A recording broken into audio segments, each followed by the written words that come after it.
Irmãos e irmãs, começamos um novo ano litúrgico, novo. Essa é a palavra que tem que ser como que o letreiro do nosso tempo do advento. Tempo de exame de consciência para renovação, tempo de coisas novas, reformas interiores, não é? Não é possível que haja uma verdadeira renovação do nosso coração se nós não estivermos dispostos também a essa reforma interior. É um tempo de graça e nós cristãos precisamos estar animados para esses tempos de graça.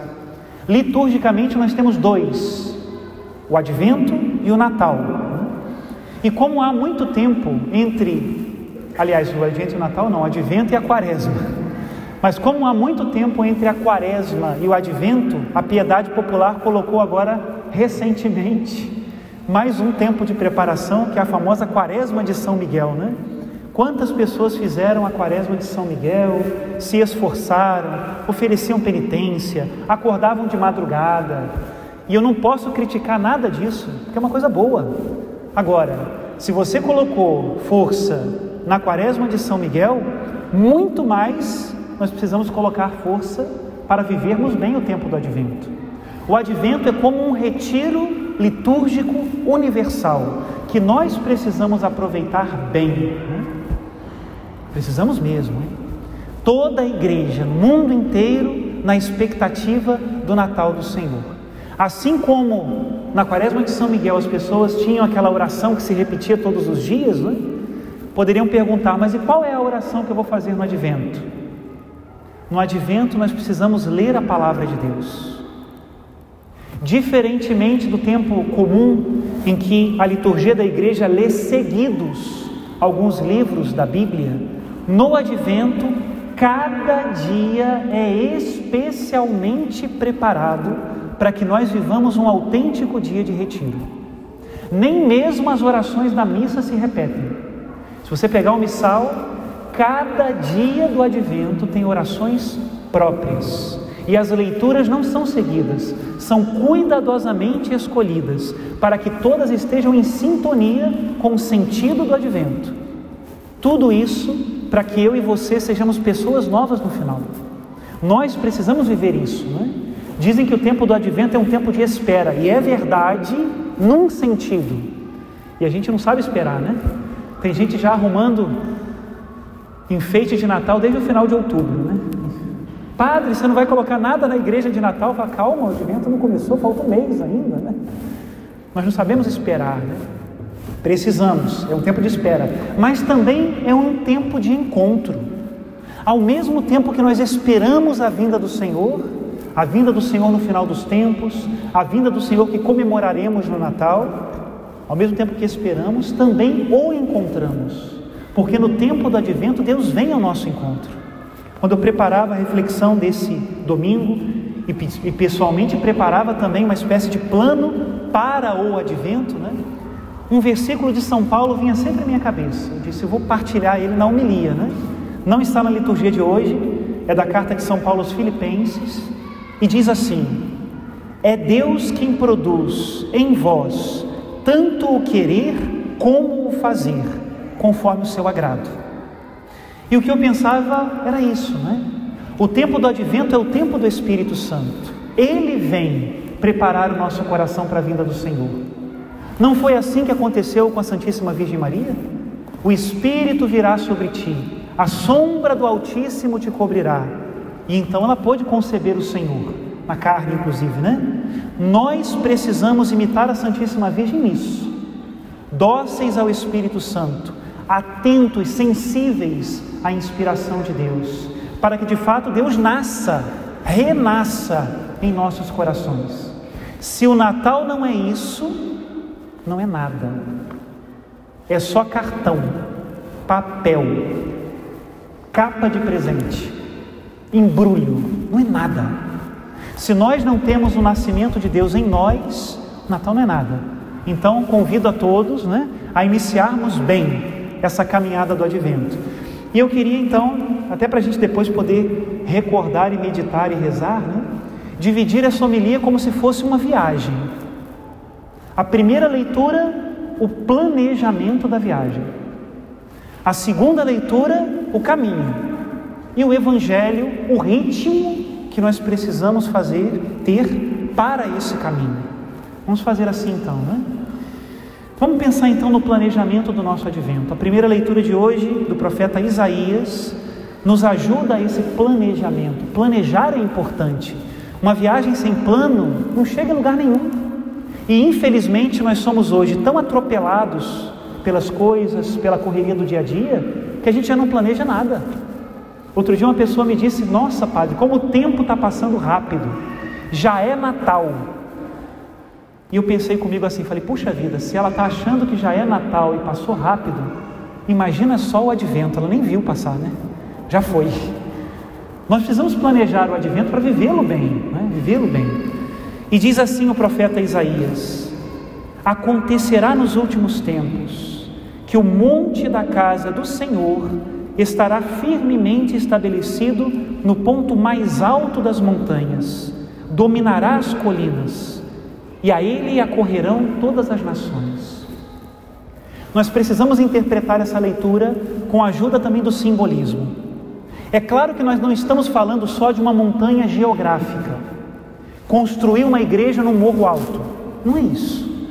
Quando eu digo que chegará o tempo em que o monte da casa do Senhor sobressairá sobre todas as colinas e montanhas, eu não digo isso só num sentido físico, eu digo isso sobretudo num sentido moral. E isso é uma coisa que nós precisamos pensar. Hoje em dia, o mais normal é que a verdade esteja sendo escondida. A verdade é camuflada, porque ela incomoda, não é? Então o que acontece? A gente dá mais brilho à mentira e a verdade acaba desaparecendo aos nossos olhos. Ela existe na verdade, está ali, às vezes como um tesouro escondido, mas está ali, não é? O que o profeta diz é que chegará o tempo em que essa verdade não estará mais escondida, ela sobressairá. Se nós lembramos da vinda do Filho do Homem, é isso. Virá o tempo em que ele virá sobre as nuvens do céu, em poder e glória, e todos o verão. E aí? A gente então vai esperar chegar esse dia para começar o caminho? Não vamos ficar para trás. Essa é uma estreia que nós não podemos perder, a estreia do Filho do Homem. Então agora, vendo esse dia como um plano, nós já precisamos dizer, como diz aqui o profeta Isaías: vamos subir ao monte do Senhor, à casa do Deus de Jacó, para que Ele nos mostre seus caminhos e nos ensine a cumprir os seus preceitos. Vinde todos, casa de Jacó, deixemo-nos guiar pela luz do Senhor. Essa é uma tarefa hoje. O Santo Padre, o Papa Bento XVI, já começava a falar sobre isso. O Papa Francisco falou muitas vezes sobre isso, e eu vejo agora o Papa Leão no mesmo caminho, né? O Evangelho não cresce tanto por proselitismo, cresce por atração. O mais importante então é o nosso testemunho. Meus irmãos, o melhor que nós podemos fazer pela evangelização é que nós sejamos santos. O melhor que nós podemos fazer pelo Evangelho é vivê-lo. Esse é o plano do nosso advento. Preciso viver cada vez mais na mesma sintonia da palavra de Deus. Decida-se a isso. Esse é o plano. Outro dia eu escutava um amigo dizendo, eu achei até engraçado, né? Ele dizia que todos nós temos um faro muito apurado para conversa fiada. E é verdade, né? Às vezes a gente até dá um sorrisinho, faz uma cara de paisagem, né? Mas se é conversa fiada, a gente logo sente, né? Assim também em relação à nossa fé. Se talvez nós não atraiamos mais pessoas para o convívio de Deus, para o monte da casa do Senhor, é porque talvez nós não sejamos autênticos. Termino a primeira parte. Qual é o plano do meu advento? Ser autêntico. E agora vamos para a segunda, né? Que é a carta de São Paulo aos Romanos. Muito bem, uma vez que nós entendemos qual é o projeto, São Paulo agora vai nos dizer: caminhemos. Porque o caminho do reino de Deus não é feito de projetistas, é feito de construtores. Não é feito de quem aponta, é feito de quem caminha. E isso é importante. Não adianta eu fazer 1000 planos mirabolantes, final de ano é tempo disso, né? A gente planeja, faz votos, né? Mas às vezes os planos morrem na gaveta. Isso é um problema. O reino de Deus não é dos projetistas, é dos peregrinos. E nós precisamos peregrinar. São Paulo coloca os verbos na primeira pessoa do plural, porque ele se inclui. O que ele diz? Despojemo-nos das ações das trevas, vistamos as armas da luz, procedamos honestamente como em pleno dia. Precisamos disso. E aí mais uma vez eu digo, né? Nós precisamos vencer a doença do projetismo, ou então da supervisão. No retiro que nós fizemos, nós sacerdotes, o pregador dizia: lembrem-se, padres, que vocês não são supervisores do rebanho. Vocês não olham e os outros caminham. Vocês têm que caminhar com eles. E isso é importante, né? Vou primeiro puxar para o meu lado, depois eu puxo para o lado de vocês, né? Mas imagina só, o padre é aquele que supervisiona. Os leigos trabalham, os leigos evangelizam, os leigos trabalham nas pastorais e em todas as coisas de evangelização, e o padre na supervisão. Vocês chegam no céu, eu não. Está errado? Agora, o outro lado também acontece. Nós estamos vivendo hoje na igreja uma espécie de vírus de supervisão, de projetismo, né? O que tem de gente supervisionando o padre, mas não está no gibi, né?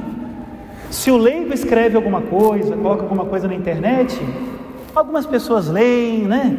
Comentam. Agora, se um padre coloca, meu amado, não é só visualizações, não.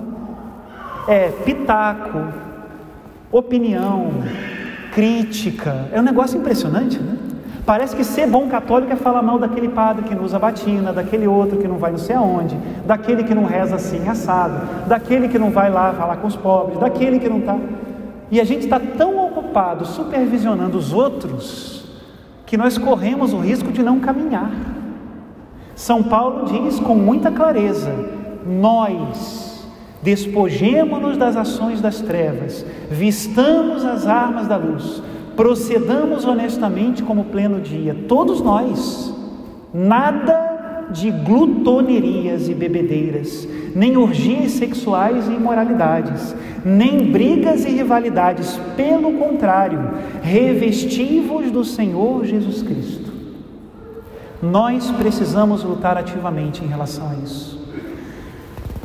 Hoje eu posso até falar assim com alguns amigos aqui muito conhecidos. Desde o início do meu ministério, eu tive a graça de estar sempre em contato com famílias, né? As equipes de Nossa Senhora me ajudaram muito nisso. E é bonito a gente ver as famílias católicas quando elas estão ali para coisa mesmo, sabe?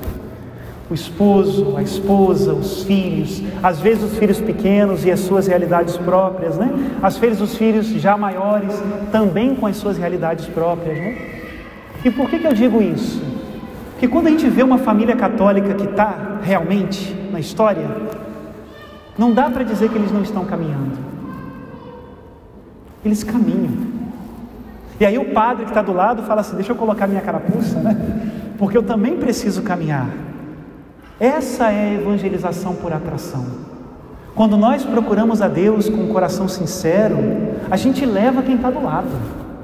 E nós todos temos toda a graça do Espírito Santo para fazer isso.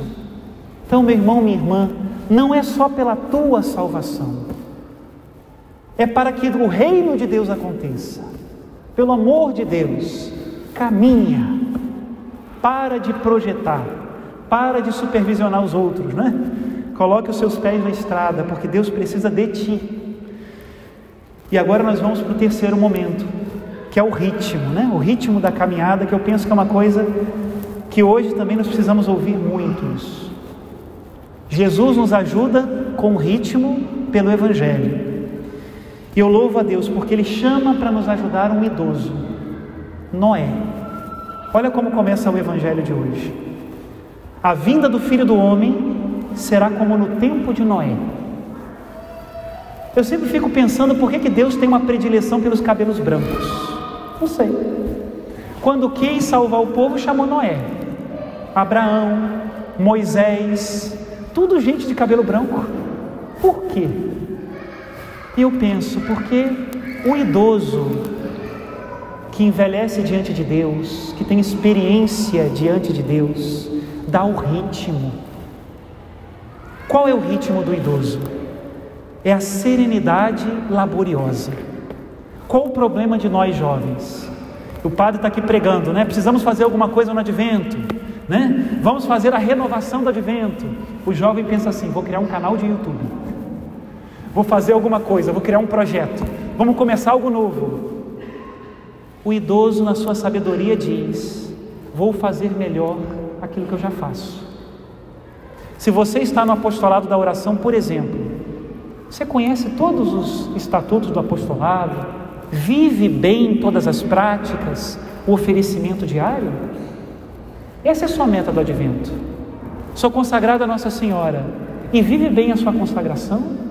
Esse é o seu ponto. Todos os dias saio para trabalhar, e no seu trabalho dá testemunho de Cristo? Pela pontualidade, pela honestidade, pela amizade, pela humanidade, porque hoje falta isso, né?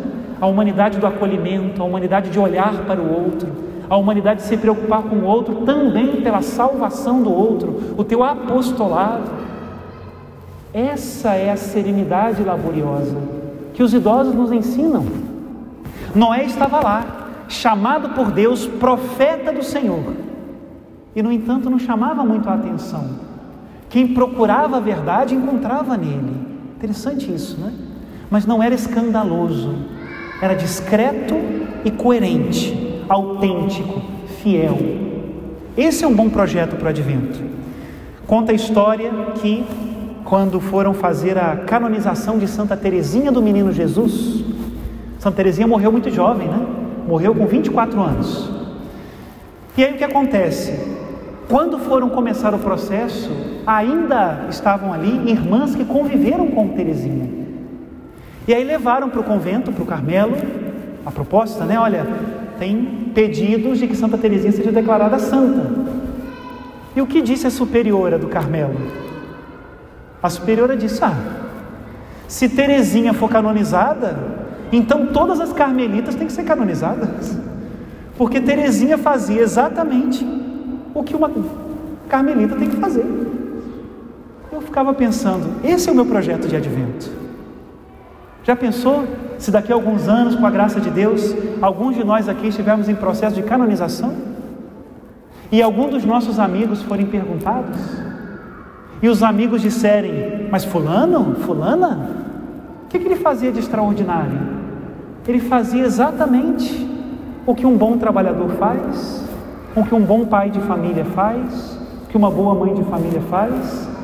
Pega um Carlo Acutis da vida. Qual era a vida dele? A vida de um jovem, mas um jovem que amava Deus. Essa é a diferença. Essa serenidade laboriosa, meus irmãos e irmãs, nos leva ao céu. E essa é a sabedoria do idoso, né? Que todos nós precisamos integrar na nossa vida. Ter consciência da nossa missão e todos os dias procurar fazê-la bem. Termino a reflexão com uma oração, né? É uma oração que às vezes eu faço quando isso aparece no texto do Evangelho, mas eu penso que vale muito a pena retomá-la no advento. Eu costumo dizer a Jesus, né? Senhor, eu não quero receber o Senhor como um ladrão. São Paulo aos Tessalonicenses diz isso. Jesus no Evangelho diz isso, que virá como um ladrão, né? Falo, não quero. Por que não? Para quem ama, o amado nunca chega como um ladrão. Para quem ama, o amado sempre chega em boa hora. Se eu recebo alguém que eu amo, não é surpresa, é alegria, sempre. Pode chegar meia-noite, pode chegar 3 da madrugada, pode chegar de dia. Se eu recebo aquele que eu espero no amor, ele sempre chega em boa hora. Senhor, não quero que o Senhor seja um ladrão para mim. Eu te amo e por isso o Senhor nunca será um inesperado. Esse é o tema do advento, né? O amor que tudo espera, tudo crê, tudo suporta, é o amor do advento. Que até o final, com a graça de Deus, em muitos pontos, não em poucos, em muitos, nós sejamos homens e mulheres novos depois desse advento. Louvado seja nosso Senhor Jesus Cristo.